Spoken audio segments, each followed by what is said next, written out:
Bonjour, alors la vidéo du jour ça va être sur le dérèglement climatique, la mode et la pratique de la plongée. Est-ce qu'on peut plonger quand il pleut par exemple? Bien sûr, hein, puisque de toute façon vous allez être mouillé. Est-ce qu'on peut plonger quand il y a du vent? Bien sûr, à condition d'être abrité et d'avoir des conditions de navigation favorables. Et moi ce qui me tue de plus en plus, c'est d'avoir des gens qui se passionnent pour la plongée sous glace ou la plongée dans l'Antarctique, dans les pôles, etc.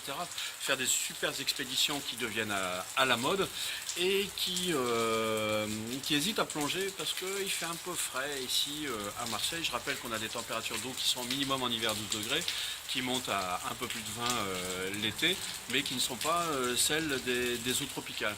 Alors comment expliquer l'engouement pour les plongées extrêmes dans le froid si vous avez peur de venir plonger dès qu'il fait un petit peu frais? Alors ça, je parle notamment pour les personnes qui font des projets de monitorat, qui me questionnent pour concrétiser ce projet, et quand je leur propose des formations en janvier, en mars, me disent «Ah, c'est pas trop froid à cette période-là».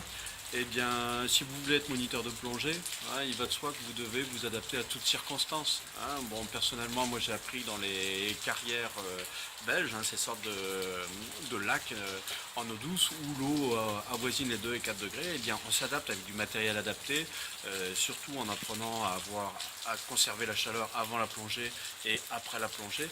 Ce n'est pas la mer à boire.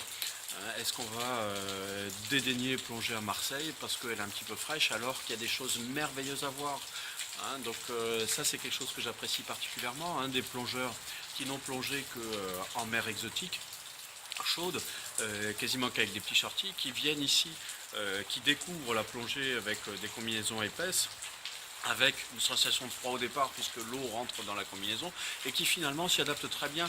Hein, moi ce que j'adore c'est, et c'est souvent le cas, même quasi systématiquement, des gens qui me disent oh, bah, je n'aurais pas imaginé qu'en France on pourrait voir des si belles choses. Et ça c'est un des gros avantages, c'est que vous n'avez pas besoin d'avoir un super bilan carbone en prenant l'avion, en bloquant une semaine de vacances pour faire des belles plongées. Vous pouvez tout à fait en France, hein, moi je parle de Marseille puisqu'on est basé ici dans le parc national des Calanques, faire des plongées extraordinaires, même en plein hiver, même quand il pleut comme aujourd'hui.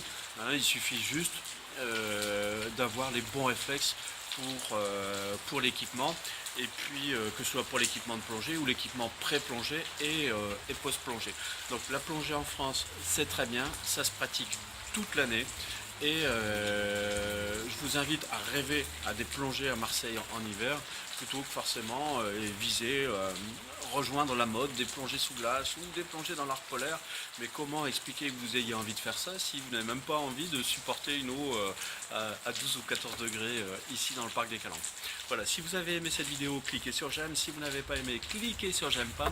Vous voulez en voir d'autres, abonnez-vous à notre chaîne YouTube Aquadomia One. Vous voulez voir d'autres sujets abordés, n'hésitez pas, passez un petit commentaire sur YouTube ici, passez-moi un petit coup de fil, un petit mail.